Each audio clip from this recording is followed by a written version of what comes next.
Bismillahirrahmanirrahim. Assalamualaikum warahmatullahi wabarakatuh.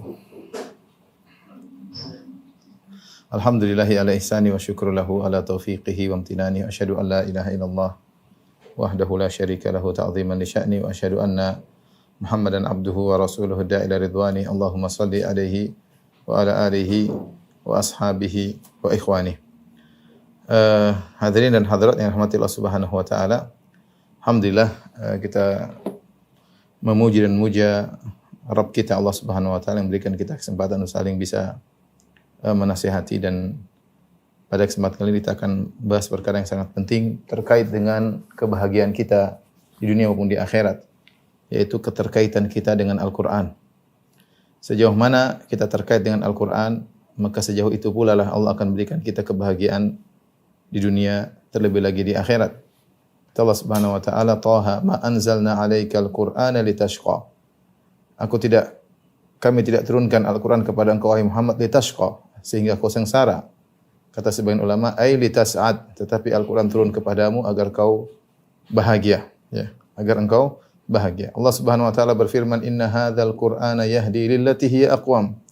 Sungguhnya Al-Qur'an ini memberi petunjuk kepada yang terbaik.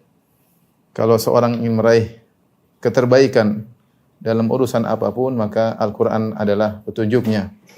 Dia ingin menjadi terbaik dalam kehidupan berkeluarga, Al-Quran adalah petunjuknya. Dia ingin menjadi yang terbaik dalam kehidupan sosial, maka Al-Quran petunjuknya. Dia ingin menjadi pemimpin yang terbaik, maka Al-Quran adalah petunjuknya. Dan Allah mengatakan, "Inna hadzal Qur'ana yahdi lillati hiya aqwam." Sungguhnya Al-Quran itu memberi petunjuk ke jalan yang terbaik, yang terlurus, yang paling afdal, ya. Makanya Nabi SAW dalam banyak khutbahnya mengatakan, inna ahsanal kalami kalamullah. Sungguhnya yang terbaik adalah firman Allah Subhanahu wa taala. Ikhwan dan akhwat yang dirahmati Allah Subhanahu wa taala, yang menyedihkan adalah kita hidup di zaman yang sebagian kaum muslimin atau banyak kaum muslimin yang meninggalkan Al-Qur'an. Sebagian kita membaca semuanya, apa saja dia baca, kecuali Al-Quran dia tidak baca. Mau bicara olahraga dia baca, politik dia baca, kesehatan dia baca, kecantikan dia baca, ya, semuanya. Masalah virus dia baca, masalah orang gila dia baca, masalah artis dia baca. Wawasannya sangat luar biasa. Semua dia baca kecuali Al-Quran yang tidak dia baca. Kondisi sebagian muslimin demikian, ya. Sebagian kaum muslimin hanya membeli Al-Quran, kemudian dia hias. Al-Qurannya berwarna emas, dengan bentuk yang besar, dengan ghilaf, sampul yang indah, kemudian diletakkan di rak sehingga berdebu. Dan itu banyak kejadian seperti itu. Sebagian kaum muslimin, sebagian kita tidak membuka Al-Quran kecuali di bulan Ramadan. Inilah yang pernah dikeluhkan oleh Nabi kita Nabi Muhammad sallallahu alaihi wasallam, yang Allah abadikan keluhan Rasulullah sallallahu alaihi wasallam dalam surat Al-Furqan.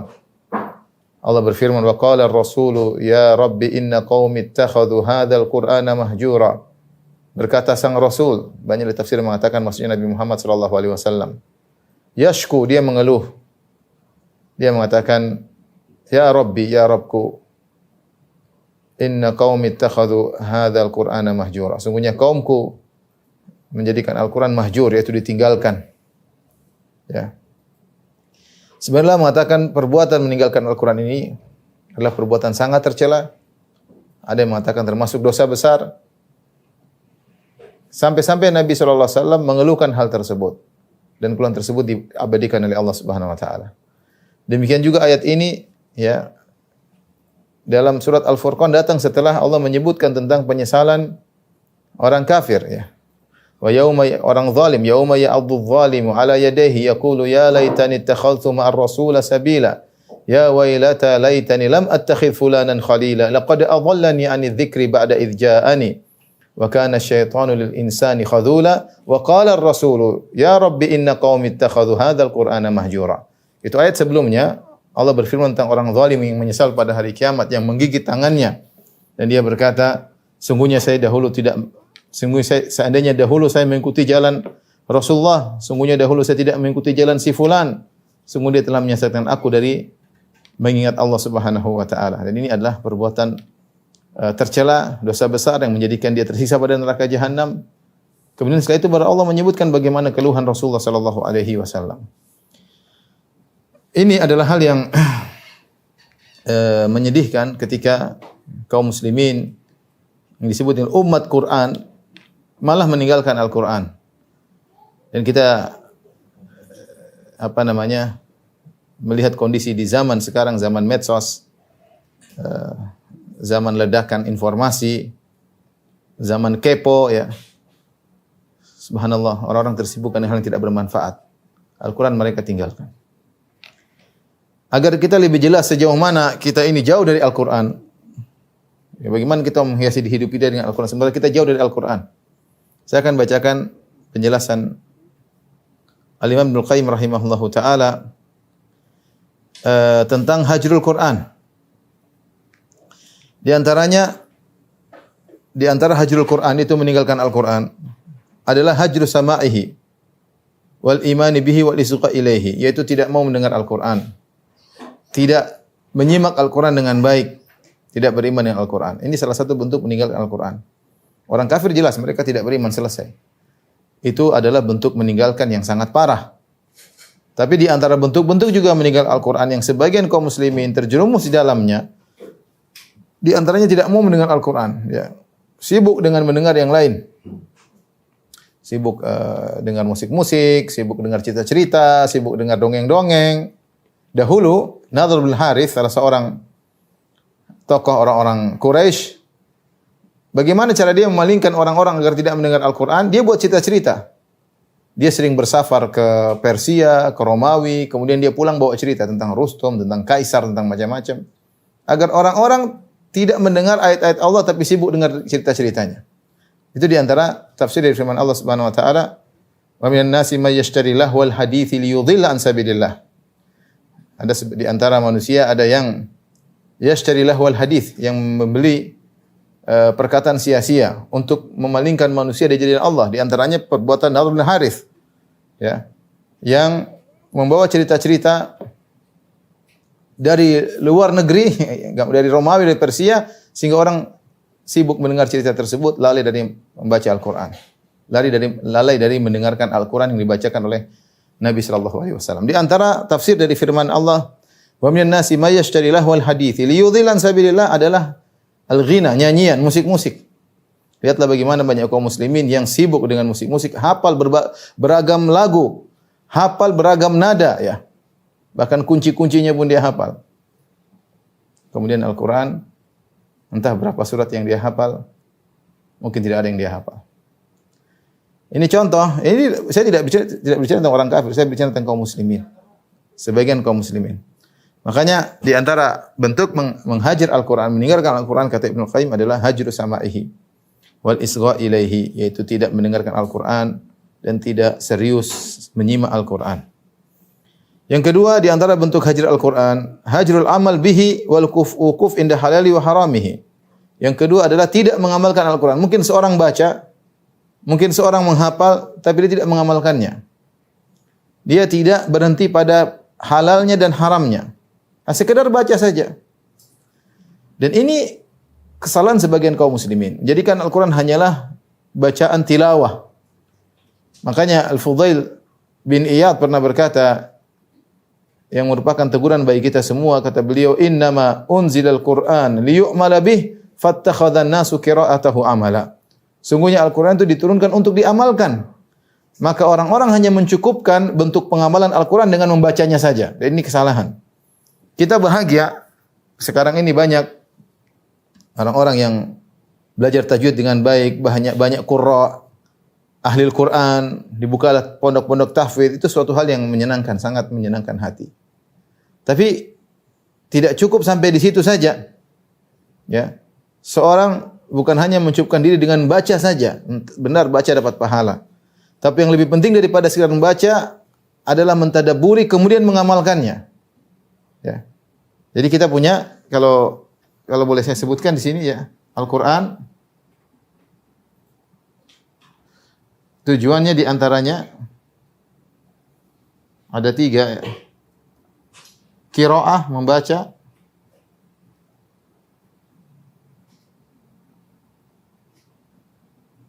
Membaca atau tilawah. Kemudian yang kedua adalah tadabbur, yaitu menghayati, menghayati kandungan-kandungan maknanya dengan baca tafsirnya dan lain-lain. Dan yang ketiga adalah mengamalkan. Ini yang paling penting. Nah, ini semua adalah sarana ya. Qiraah adalah sarana untuk tadabbur dan tadabbur adalah sarana untuk mengamalkan. Yang terakhir adalah ini, adalah mengamalkan. Nah, sebagian kaum muslimin hanya mencukupkan pada poin pertama, hanya cuma sampai di sini dan ini kesalahan. Ini yang dikatakan oleh Fudail bin Iyad rahimahullahu taala, "Innama unzilal Qur'anu liyu'mala bih." Sungguhnya Al-Qur'an diturunkan untuk diamalkan. Fattakhadhan nasu qira'atahu amala. Maka sebagian orang hanya mencukupkan dengan qiraah. Ya.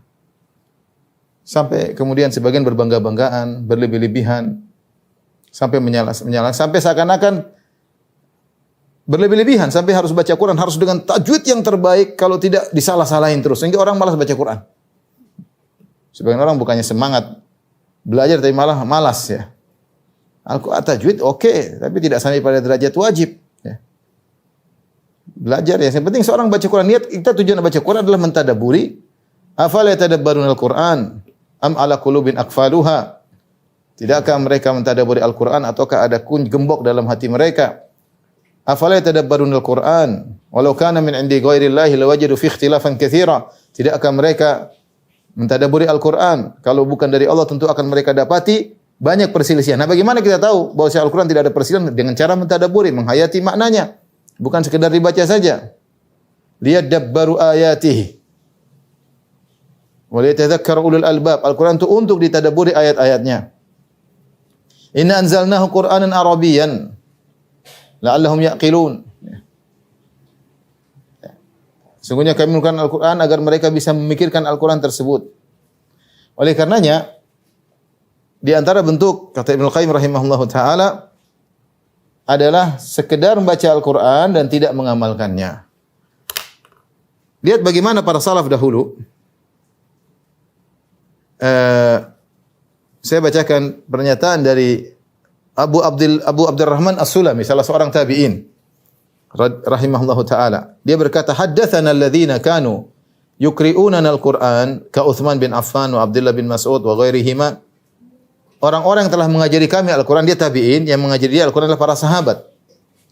Sungguh telah mengabarkan kepada kami orang-orang yang mengajarin kami Al-Quran seperti Utsman bin Affan dan Ibnu Mas'ud radhiyallahu ta'ala anhumma, dan juga selain mereka berdua, annahum kanu idza ta'allamu minan nabi sallallahu alaihi wasallam asyra ayatin lam yujawizuha hatta yata'allamu ma fiha minal ilmi wal amal. Dahulu para sahabat kalau mereka belajar dari Nabi sallallahu alaihi wasallam, ya, mereka belajar 10 ayat dari Nabi SAW, mereka tidak melampauinya sampai mereka mempelajari apa kandungannya, ilmunya dan amalnya bagaimana. Jadi mereka belajar ilmu dan mereka belajar penerapan. Qalu, mereka berkata, fata'allamna al-Qur'ana wal ilma wal amala jami'an. Kami pun belajar Al-Qur'an, ilmunya itu tafsirnya dan juga amalnya sekaligus. Ya. Makanya dulu para salaf, para sahabat dahulu mereka sampai cukup lama untuk menghafal satu surat. Bahkan disebutkan, ya, salah seorang dari mereka menghafal Al-Baqarah sampai 8 tahun. Karena bukan sekadar hafal doang, mereka hafal ilmu tafsirnya dan bagaimana pengamalannya. Wa qala Anas bin Malik radhiyallahu anhu berkata, "Kana rajulu idza qara Al-Baqarah wa Ala Imran jadda fi ayunina." Di antara kami kalau ada seorang sudah hafal Al-Baqarah dan Al-Imran, maka dia agung di sisi kami. Jadi berarti orang ini sudah hebat. Sudah berapa ayat yang dia pahami tafsirnya, sudah berapa ayat yang dia amalkan. Kita alhamdulillah ya, banyak orang-orang serius dalam qiraat, baca ya. Tapi bukan itu tujuan Al-Quran yang paling utama. Bagaimana kita mau menghiasi kehidupan kita dengan Al-Quran? Bukan menghiasi dengan bacaan saja. Penerapan. Al-Quran sekarang hanya sekedar ya dicari keberkahannya, dibaca begitu saja, dicari keberkahannya, taruh di rak. Ya. Yang kita perlukan adalah pengamalannya. Oleh karenanya, ini sebagai ya, masukan bagi kita. Kita tahu sejauh mana kita ini meninggalkan Al-Quran. Di antaranya adalah meninggalkan beramal dengan Al-Quran. Hanya sibuk membacanya, lupa untuk berusaha menerapkannya. Yang ketiga, di antara bentuk menghajar, meninggalkan Al-Quran adalah hajru tahkimihi wa tahakum ilaihi fi usuliddin wa furu'ihi wa i'tiqadin annahu la yufidul yaqin wa anna adillatahu lafdhiyah la tuhassilul ilma. Kata Ibnu Qayyim rahimahullahu taala, di antara bentuk menghajar Al-Quran adalah tidak menjadikan Al-Quran sebagai sumber hukum. Ada masalah tidak dikembalikan kepada Al-Quran. Banyak kaum muslimin tidak mau kembali kepada Al-Quran.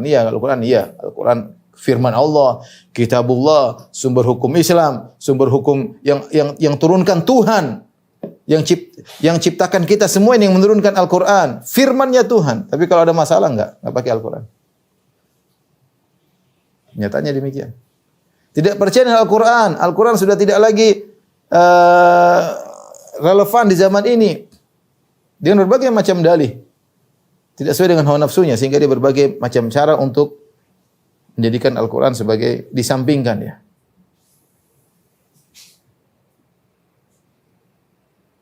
Ini di antara bentuk menghajar Al-Quran.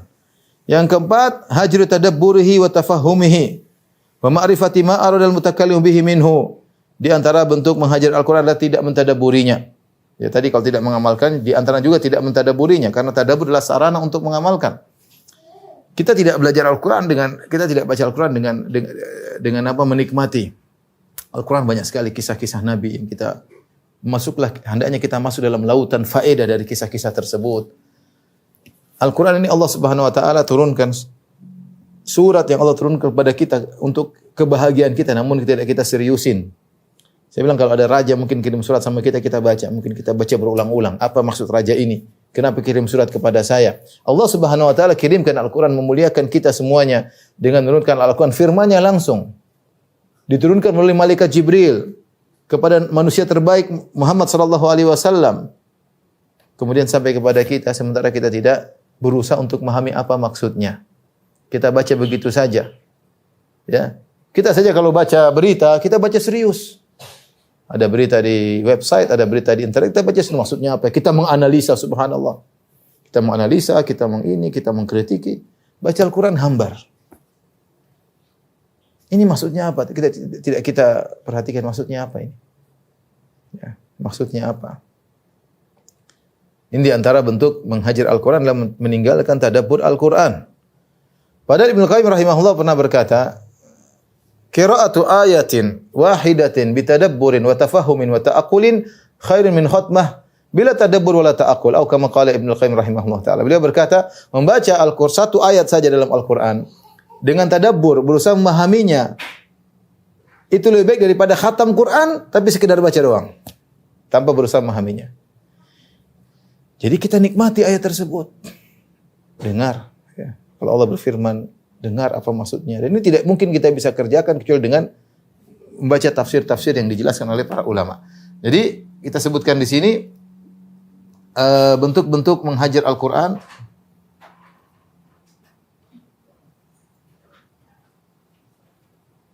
Menghajar maksudnya meninggalkan.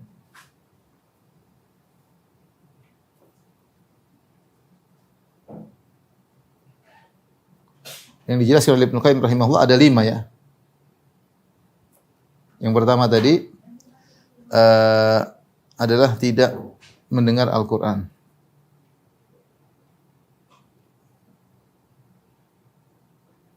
Tidak mau mendengar Al-Quran. Di antaranya termasuk tidak membaca Al-Quran. Saya katakan tadi, kita hidup di zaman yang orang bilang adalah ledakan informasi. Dan sebagian orang Masya Allah, semua dia baca ya. Masalah kesehatan dia baca, masalah politik dia baca, masalah artis dia baca, masalah kriminal dia baca, semuanya dia baca. Bahkan dia ngomentari, bahkan dia menganalisa. Al-Quran saja yang tidak baca. Al-Quran saja yang tidak dia baca. Kita termasuk menghajar. Bahkan sebagian ulama mengatakan di antara bentuk menghajar Al-Quran, tidak menghatamkan Al-Quran dalam sebulan. Subhanallah. Ya, ini maksudnya, artinya sebagian ulama saking keras dalam hal ini mengatakan, orang tidak 1 bulan tidak khatam Al-Quran itu menghajar Al-Quran. Ya, tapi menghajar Al-Quran tentu bertingkat-tingkat ya. Ini tidak baca sama sekali, hari-hari lewat tidak ada 1 halaman dia baca. Hari-hari lewat tidak ada 1 lembar yang dia baca. Sementara informasi dia baca berlembar-lembar. Berseri-seri dia nonton. Yang kedua, di antara bentuk menghajar Al-Quran adalah tidak mentadaburi Al-Quran.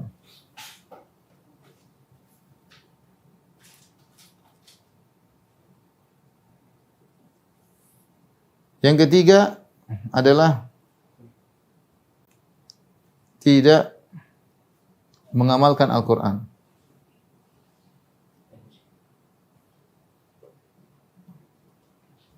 Yang keempat adalah tidak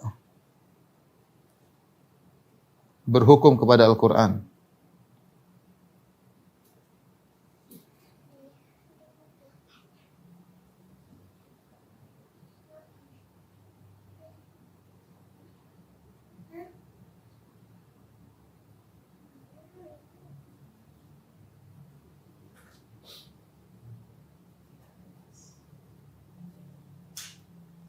Yang kelima, Ibnu Qayyim mengatakan hajrul istishfa wa tadawi fi jami' amradil qulub.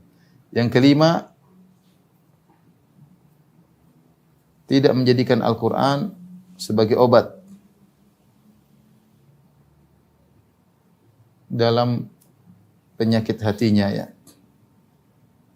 Penyakit-penyakitnya termasuk penyakit hati.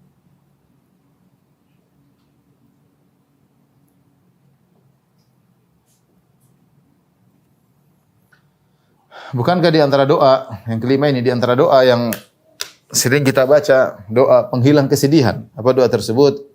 Allahumma inni abduk, ibnu abdik, ibnu amatik, nasiyati biyadik, madhin fiyya hukmuk adlun fiyya qada'uk, as'aluka bikulli ismin huwa lak, sammaita bihi nafsak, aw anzaltahu fi kitabik, aw 'allamtahu ahadan min khalqik, aw ista'tharta bihi fi ilmil ghaibi indak, anta ja'al Qur'ana rabi'a qalbi wa nura sadri wa dhahaba huzni wa jala'a hammi ya.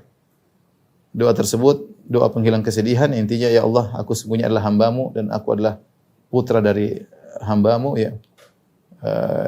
Kemudian ubun-ubunku di tanganku, berlaku padaku hukum-Mu dan keputusan-Mu adalah adil bagiku ya. Aku mohon kepada Engkau dengan bertawassul dengan seluruh nama-nama-Mu ya, yang Kau menamakan dirimu dengan nama-nama tersebut, dan Kau turunkan nama-nama tersebut dalam Al-Quran, dan Kau ajarkan nama-nama tersebut kepada Nabi Muhammad sallallahu alaihi wasallam, dan Kau simpan sebagai nama-nama tersebut di sisimu ilmu gaib yang orang lain tidak ada yang tahu. Anta ja'al Qur'ana rabi'a qalbi, Engkau menjadikan Quran sebagai penyujuk hatiku. Wa nura sadri, dan juga cahaya bagi dadaku. Wa dhahaba huzni ya, untuk menghilangkan kesedihanku. Wa jalaa hammi, dan untuk menghilangkan kesedihanku, gundah gulanaku. Jadi Al-Qur'an ya adalah obat. Wa unazzilu minal Qur'ani ma huwa shifaa wa rahmatul lil mu'minin ya. Dan kami turunkan Al-Qur'an yang merupakan syifa, adalah obat. Di antara bentuk hajar Al-Qur'an adalah kita tidak berusaha perbaiki diri kita dengan membaca Al-Qur'an. Jadi tidak, kata para ulama, di antaranya kalau kita baca Al-Qur'an, niatkan untuk membersihkan hati kita. Niatkan untuk mengobati hati kita yang penuh dengan berbagai macam penyakit. Ini di antara bentuk menghajar, meninggalkan Al-Quran yang disebut oleh Ibnu Qayyim rahimahullahu ta'ala. Ya. Saya buin coba dia.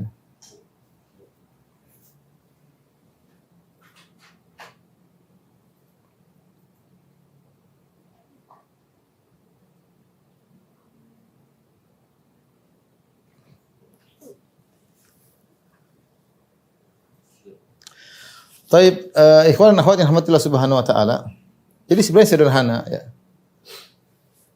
Kita tahu bahwasanya Al-Quran memiliki banyak keutamaan ya. di dunia maupun di akhirat ya. Makanya saya sering sampaikan semua yang terkait dengan Al-Qur'an akan dimuliakan oleh Allah Subhanahu wa taala. Lihatlah bagaimana Allah Subhanahu wa taala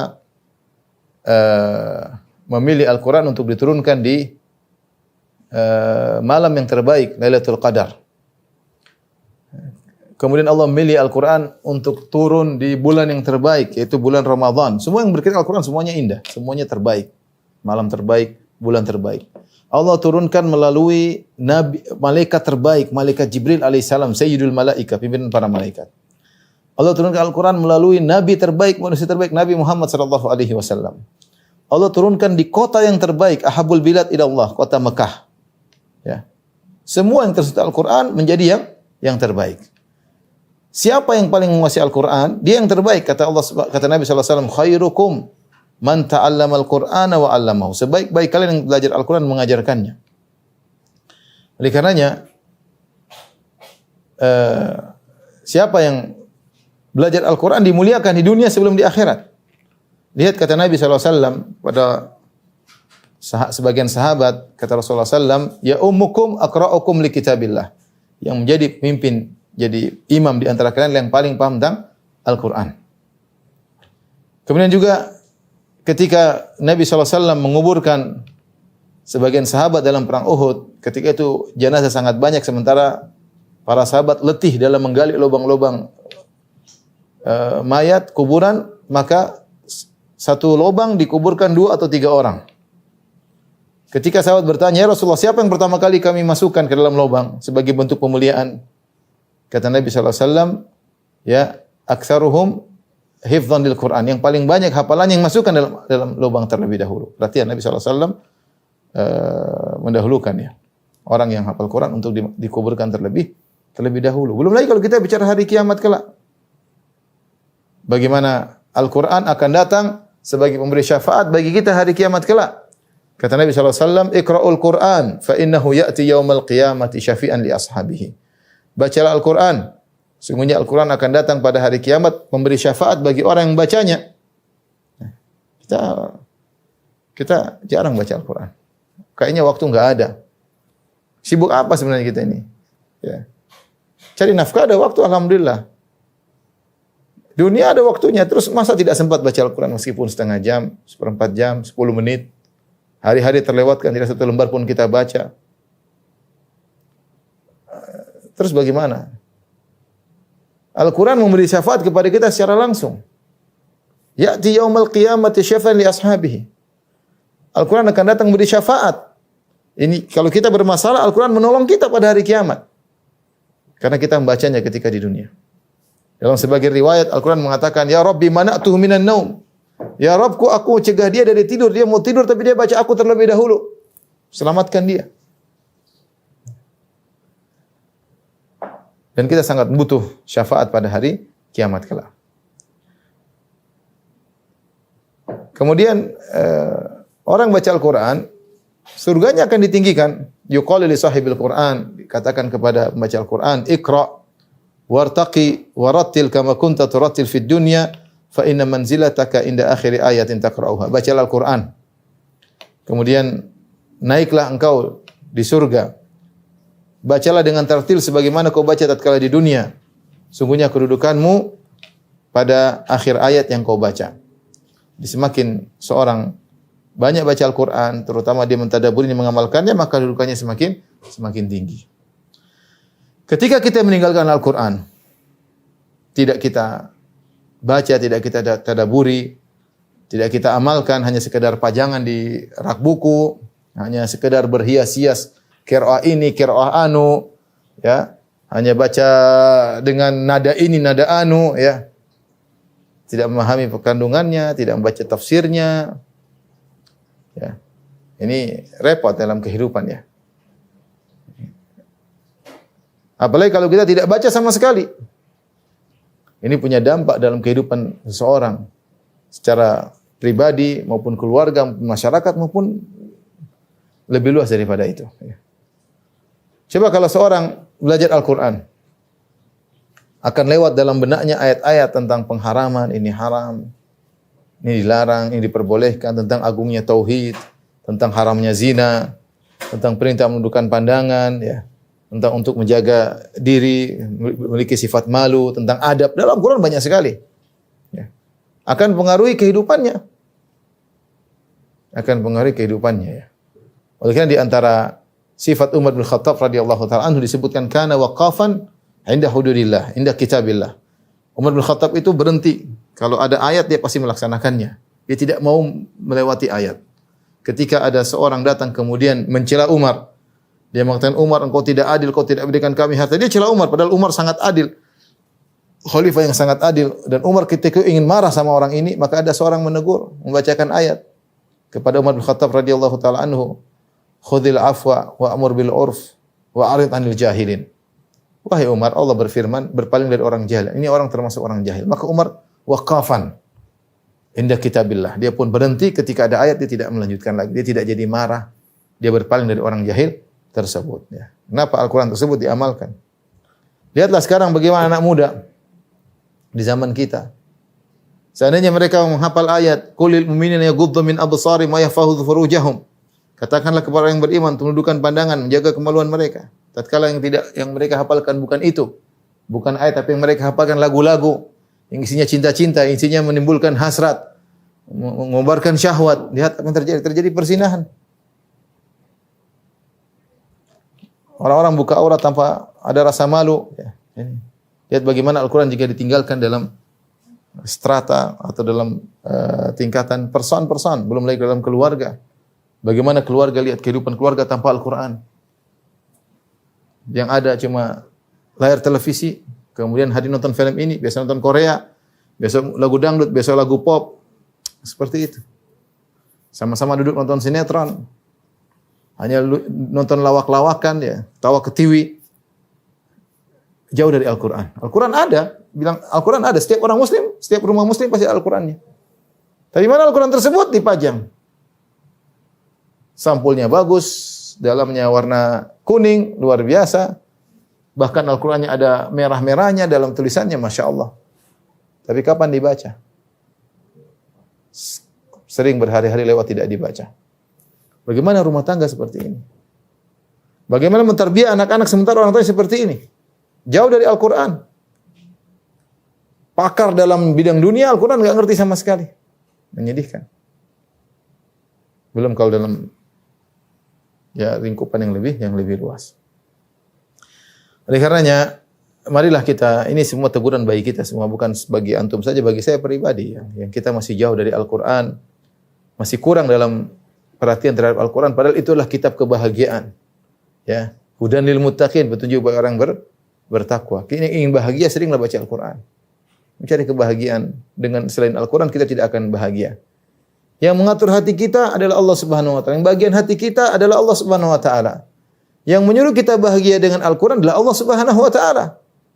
Ya. Nah, kita mencari kebahagiaan bukan dengan Al-Quran, mencari kebahagiaan dengan lelucon, dengan saya kemarin sempat ngobrol sama sebagian kawan. Sebagian orang cari kebahagiaan dengan hiburan-hiburan. Dengan duduk nonton orang berdongeng ketawa ketiwi, ya. Terus kalau sudah ketawa ketiwi kemudian bahagia? Jawabnya tidak.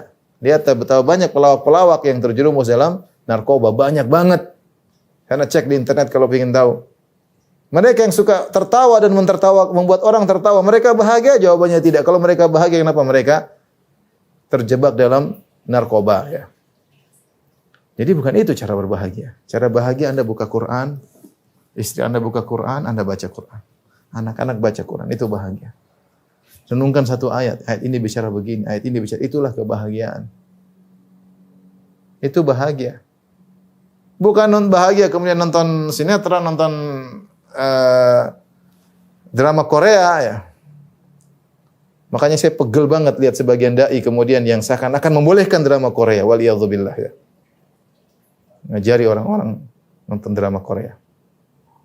Astagfirullah. Oleh karenanya ikhwan dan akhwat yang dirahmati Allah Subhanahu wa taala, sudahlah kita ini terlalu sibuk dengan berbagai macam berita, lupa membaca Al-Quran. Sekali lagi maksud saya bukan berarti kita ini menjadi orang yang seperti katak dalam tempurung, tidak tahu apa-apa. Enggak, kita punya pengetahuan tentang berita politik, sebagian kita tahu, berita tentang kesehatan kita tahu, tapi ada porsinya. Jangan sampai ini semua mengalahkan porsi Al-Quran. Ya. Anda ingin bahagia, perbanyak porsi Al-Quran. Bukan sebalik Al-Quran, sekedarnya, sesempatnya baca Al-Quran. Ini salah. Tidak menyisihkan waktu untuk baca Al-Quran. Ya. Apalagi kalau sudah Ramadan, hendaknya kita fokus baca Al-Quran. Baca, pahami maknanya, situlah kita akan mendapatkan kebahagiaan dan Allah akan berikan kita bahagia di dunia sebelum di akhirat. Ini saja kepada rekan-rekan sekalian yang saya sampaikan. Kurang lebih saya mohon maaf. Wabillahi taufiq wal hidayah. Assalamualaikum warahmatullahi wabarakatuh.